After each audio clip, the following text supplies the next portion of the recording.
세 번째, 자 얼마나 더 덥냐에 대한 얘기를 했잖아요. 그래서 그 더 덥음의 의미를 찾기 위해서 또 이제 우리는 철학을 해야 됩니다. 저희는 철학을 해야 됩니다. 쇼펜하우어가 7주가 연속으로 엄청나게 베스트셀러 1위를 하고 있어요. 그러니까 쇼펜하우어라기보다는 쇼펜하우어의 해설서입니다. 그래서 쇼펜하우어가 가지고 있던 철학을 그 사람도 책으로 썼습니다. 책으로 썼는데 그 책이 너무 어렵고 복잡하니까 그걸 이제 조금 더 쉽게 현대인한테 맞게 해석해가지고 쓴 해설서라고 말씀을 드릴 수가 있는데, 고려대 교수님 한 분이 이 마흔에 읽는 쇼펜하우어라는 책을 내셨고, 이 책이 지금 7주 넘게인가 베스트셀러 1위를 유지를 하고 있는 상황입니다. 그래서 이제 베스트셀러 1위를 엄청 오래 하고 있다는 거는 진짜 정말 많은 사람이 읽었다는 뜻인 거고, 많은 사람들이 쇼펜하우어를 알고 있다는 뜻입니다. 그래서 그 사람의 철학을 기본적으로 약간은 알고 있는데, 거기에 대해서 이제 우리가 좀 더 딥하게 얘기를 해줄 수 있다면 좀 신뢰를 얻는데 되게 큰 도움이 되지 않을까 싶어가지고 제가 좀 속성으로 말씀을 좀 드리려고 하는데요. 이 해설서 마흔에 있는 쇼펜하우어 책 혹시라도 관심이 있으시다면 읽어보는 것도 나쁘지 않을 거라고 생각을 해요. 근데 이제 현실적인 문제에서 쇼펜하우어 책을 많이 읽는다라는 거는 마음이 아픈 사람이 많다라는 뜻으로 해석할 수가 있습니다. 현실적인 문제에서. 그래서 지금 대한민국에는 저는 그렇게 해석해요. 마음이 아픈 사람이 많다라고 생각을 좀 하고 있습니다. 그래서 원래 쇼펜하우어가 썼던 이제 가장 자기 철학을 잘 넣어놓은 책은 이 의지와 표상으로서의 세계라는 책이거든요. 보기만 해도 베스트셀러는 절대 안 될 것 같죠? 절대 팔리지도 않을 것 같고 저도 읽기 싫은 느낌의 책이잖아요. 그래서 이 의지와 표상으로서의 세계라는 책을 1818년에 썼습니다. 쇼펜하우어 본인은 1788년 출신이에요. 출생한 사람이에요. 엄청 옛날 사람입니다. 그리고 1788년에 태어나서 1818년에 이 철학책을 쓰고서 그때는 무명이었습니다. 알려지지도 않았고요. 쇼펜하우어가 40대가 되는 1830년대에 들어서야 좀 알려지기 시작을 했습니다. 근데 어쨌든 18년에 이런 책을 썼고, 근데 알려진 이후로는 프로이트, 유명한 심리학자잖아요. 프로이트한테도 영향을 끼쳤고, 니체한테도 영향을 끼쳤고, 이 쉐렌키에르 케고르라고 유명한 철학자가 또 있습니다. 그 철학자한테도 영향을 끼쳤고, 그리고 그 철학자들한테 영향을 끼쳤다는 것은 그 후대 철학자 전부한테 영향을 끼쳤다라는 뜻이 됩니다. 그래서 쇼펜하우어는 되게 후대 철학자들한테 영향을 많이 끼쳤다라는 말씀을 조금 드릴 수가 있는데, 이거에 대해서 좀 간단하게 말씀을 드리자면, 이 책 제목에 모든 내용이 있습니다. 가장 심플하게, 그러니까 의지와 표상이라는 거에 모든 세계가 있다라고 얘기를 하고 있고, 지금 잠옷수도 있는 주제인데, 의지를 뭘로 봤냐? 욕구로 봤습니다. 나의 욕구는 다 의지라고 봤습니다. 근데 이제 중요한 게 뭐냐? 우리가 20대 때의 욕구와 40대 때의 욕구가 다르거든요. 20대 때는 별 생각이 없습니다. 뭐만 해도 즐겁고, 그러니까 제가 8살 때는 노마골드만 하루에 2개 먹어도 너무 행복했잖아요. 그러니까 텐텐 이런 거 하루에 2개 먹는 게 너무 행복했는데 20대는 그게 행복이 아니잖아요. 마찬가지예요. 20대 때는 그냥 뭐 여자친구랑 손잡고 뭐 그냥 차 렌트해가지고 어디 놀러 가고 이런 것도 행복이에요. 근데 그게 40대의 행복일 수는 없습니다. 그러다 보니까 그러니까 내가 인지를 하든 인지를 못하든 어떤 욕구가 있는데, 근데 대부분의 욕구는 그 나이 때는 아직 인지하지 못한 욕구가 많다라고 얘기를 하면서, 근데 나이가 들면 들수록 그 나의 욕구가 알지 못했던 것들은 욕구를 가지는 모든 것들, 그러니까 인지를 했든 못했든 언젠가 가지게 될 욕구까지도 다 의지라고 봤습니다. 이 나의 의지가 모두가 이제 자신의 의지를 가지고 있고, 그리고 이제 이 세상에 존재하는 것들을 표상이라고 봤습니다. 그래서 이 책상이라는 거 있잖아요. 이 책상이라는 것조차도 제가 이제 만질 손이 있으니까 이 손으로 느끼니까 책상이라는 걸 느끼는 거지. 그래서 그런 관점에서는 이 제가 느끼는 책상과 이 다른 분들이 느끼는 책상이 다른 거일 수도 있다라는 얘기도 합니다. 어쨌든 간에 제가 시계를 보는 것조차도 시계를 볼 눈이 있기 때문에 그 눈으로 인지를 하니까 저걸 눈으로 본다라고 생각할 뿐인 거지. 그러니까 표상이라는 것도 그러니까 어떻게 보면 이제 그러니까 겉으로 드러나는 부분일 뿐이다라고 얘기를 했던 거죠. 그래서 이제 쇼펜하우어가 한 얘기가 뭐냐면, 요 세계에서 그러니까 인간으로서 자유로워지기 위해서는 나의 의지와 이 표상에서 모두에서 벗어날 수 있어야 된다라고 얘기를 합니다. 의지와 표상 모두가 나를 속박하는 족쇄일 뿐이며 그 족쇄에서 벗어나야 인간은 비로소 자유로워질 수 있다라는 얘기를 합니다. 이 뭔가 어디서 많이 들어본 얘기 아니에요? 어제 들으신 분이 사이비? 이렇게 말씀하시던데 이 불교 철학이 좀 있는 것 같잖아요. 그러니까 색직시공, 공직시색이라고 얘기를 하잖아요. 불교 철학에서는. 그러니까 이제 색은 곧 공이며 공은 곧 색이다 이런 얘기를 하는데, 실제로 쇼펜하우어는 이게 욕심이 있기 때문에 번뇌가 생긴다라고 불교에서는 또 얘기를 하고 있잖아요. 실제로 이 쇼펜하우어는 이 우파니샤드, 그러니까 힌두교이자 불교의 그 철학서예요. 철학서인데 경전입니다. 경전인데 그거의 영향을 되게 크게 받은 사람입니다. 실제로 쇼펜하우어가. 그래서 이 사람이 좀 몇 가지 말을 통해 가지고 쇼펜하우어의 철학을 좀 소개를 드리자면요. 그 긴 시간 동안 그저 우리는 우리 자신을 알아가는데 결국 우리가 생각하는 우리와 우리 자신이 얼마나 다른지를 알게 된다. 그러니까 이제 나이 들어갈수록 내가 이걸 몰랐다고 나 자신을 찾아가는 과정인 거죠. 찾아가는 과정에서 여태 내가 알았던 나와 앞으로 내가 알게 될 내가 진짜 많이 다르구나 라는 걸 느끼게 되고, 그리고 이런 발견에 우리는 서로 스스로가 깜짝 놀란다 라는 얘기를 합니다. 그래서 이제 내가 알지 못했던 욕망을 알아가는 과정 속에서 우리가 깜짝 놀란다 라는 얘기를 하는 거죠. 그래서 언젠가 당신은 지금 하는 생각과 다른 생각을 하게 될 겁니다 라는 얘기를 좀 하고 있습니다. 그리고 이제 모든 욕망은 결핍에서 생긴다. 만족하지 못하는 상태에서 생기는 것이다. 만족이 안 되는 이상 고통이다. 그런데 어떤 만족도 지속성은 없다. 만족은 새로운 욕망의 출발점인 뿐이다 라고 얘기를 또 하고 있습니다. 그러니까 애초에 욕망이 있는 이유는 만족이 있으니까 생긴다 라는 얘기도 하는 겁니다. 그래서 이 의지, 욕망이라는 것부터 벗어나야 된다 라는 얘기를 하는 게, 아예 만족조차도 없는 상황이 되면 욕심도 안 생긴다 라고 하는 얘기를 하는 거죠.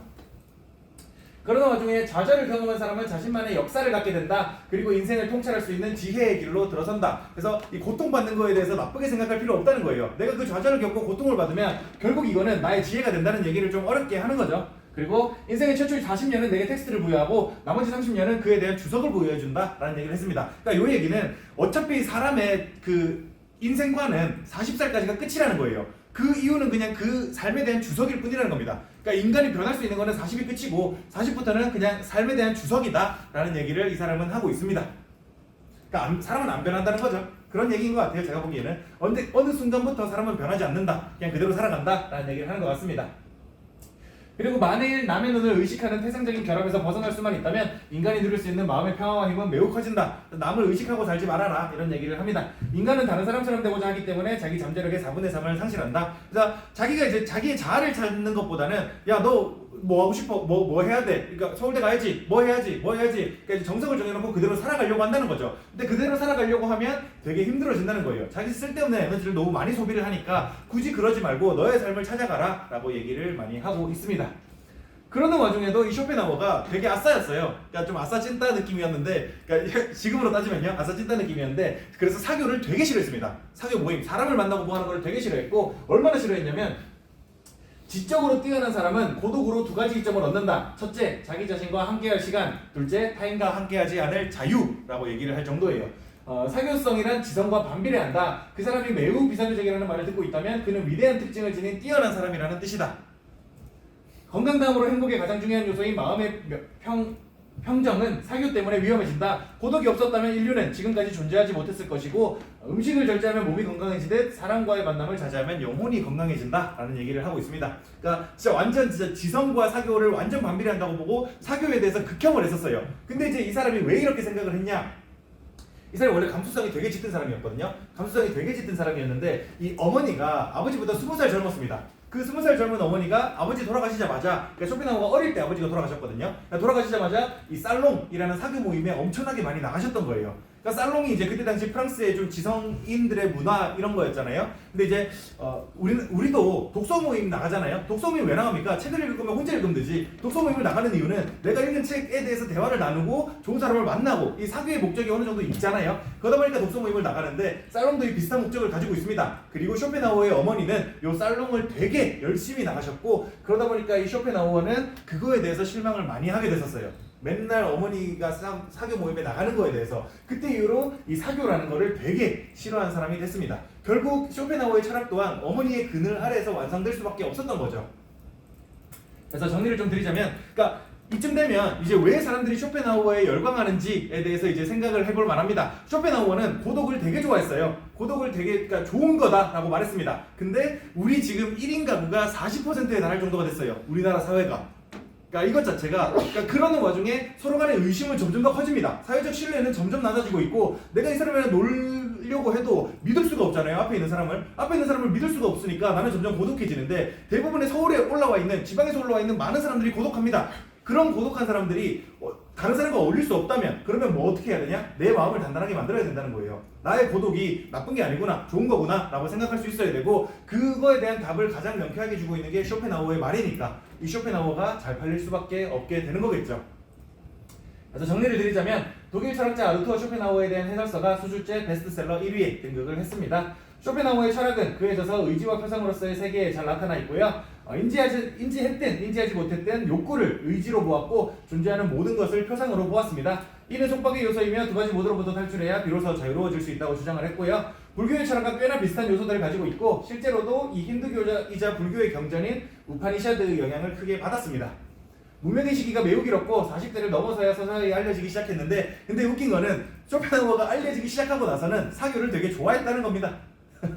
결국 스스로가 스스로의 철학을 증명해버린 거죠. 그러니까 나도 욕구를 벗어나지 못했다라는 걸 증명해버린 사람인 건데 누구보다도 인간과의 사교를 증오했으나 이 누구보다도 이 인정을 되게 좋아했던 사람이다 라고 말씀을 좀 드릴 수가 있겠습니다. 그래서 마음을 단련시킬 수 있다면 단련시키면 좋겠지만 그 마음 단련이 힘든 사람들은 그래도 사교를 위해서 노력을 하는 것도 좋은 방법일 수 있겠다 라고 말씀을 좀 드릴 수 있을 것 같고 외로운 사람이 되게 많은 것 같아요.